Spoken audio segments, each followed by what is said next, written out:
عمران خان صاحب کا ایک اور آرٹیکل چھپ گیا ہے اور یہ آرٹیکل چھپا ہے ٹائم میگزین میں.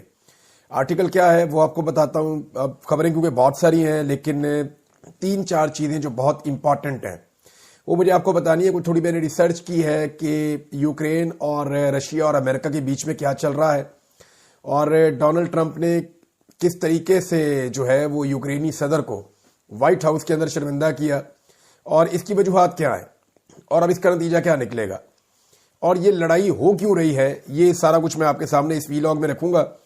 ہمارے یہاں پہ صحافیوں کو ایک کے بعد ایک آف ایئر کیا جا رہا ہے, نوکریوں سے نکالا جا رہا ہے اور یہ سلسلہ ابھی بھی جاری ہے, جبکہ ایک انتہائی افسوسناک خبر ہے, بہت ہی تکلیف دہ خبر ہے. وہ خبر بھی میں آپ تک پہنچاؤں گا آج کے اس ویلاگ میں, لیکن سب سے پہلے آپ سنیں کہ عمران خان صاحب نے کیا کہا.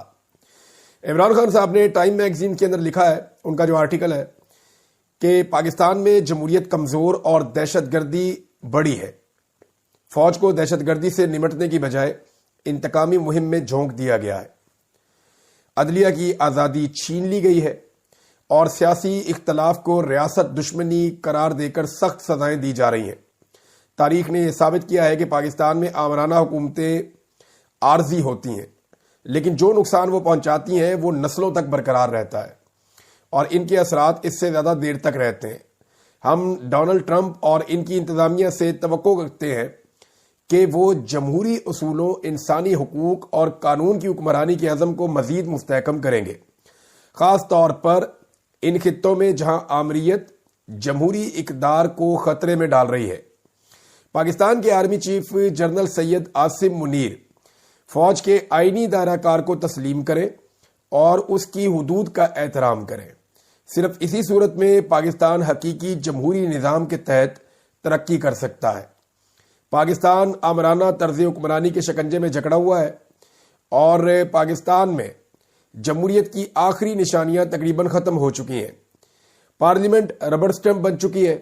عدلیہ کی آزادی ختم کرنے, آزادی اظہار رائے کو دبانے اور اختلاف رائے کو جرم قرار دینے جیسے قوانین بغیر کسی بحث کے منظور کروائے جا رہے ہیں.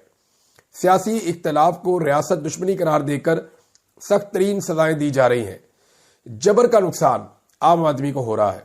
جی ایس پی پلس کا سٹیٹس خطرے میں ہے, مگر اقتدار میں بیٹھے افراد اپنی انتقامی پالیسیوں سے باز نہیں آ رہے, بلکہ وہ میرے اور میرے ساتھیوں کے خلاف جھوٹے الزامات اور پروپیگنڈا کر کے عالمی سطح پر پاکستان کی ساکھ کو خراب کر رہے ہیں. سیکیورٹی خطرات سے نمٹنے کی بجائے پاکستانی فوج کے وسائل سیاسی مخالفین کے خلاف انتقامی مہم پر جھونک دیے گئے ہیں. عدلیہ بدقسمتی سے سیاسی انتقام کا آلہ کار بن چکی ہے. انسداد دہشت گردی کی عدالتوں میں پی ٹی آئی کے پرامن کارکنوں کو بے بنیاد مقدمات میں پھنسا کر سزائیں سنائی جا رہی ہیں. ہمارے سوشل میڈیا کارکن, بیرون ملک مقیم حامی اور وہ ایکٹیوسٹ جو ہماری حمایت کر رہے ہیں, ان کے خاندانوں کو دھمکایا اور اغوا کیا گیا ہے تاکہ انہیں خاموش کروایا جا سکے. حکومت پر تحفظات کے باوجود میں نے مذاکرات کی اجازت دی, عدالتی کمیشن کی تشکیل اور سیاسی قیدیوں کی رہائی کا مطالبہ کیا.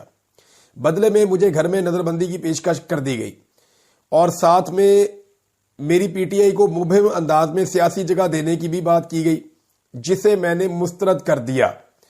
یہ جناب عمران خان صاحب کا ایک آرٹیکل ہے, اس میں کچھ چیزیں اور بھی ہیں جو انہوں نے کہی ہیں, وہ بھی میں آپ کے سامنے رکھ دیتا ہوں. جو امپورٹنٹ چیزیں ان میں ایک تو عاصم منیر صاحب کے لیے جو پیغام ہے عمران خان صاحب کا, انہوں نے کہا جی پاکستان کے army chief general Syed Asim Munir صاحب فوج کے آئینی دائرہ کار کو تسلیم کریں اور اس کی حدود کا احترام کریں.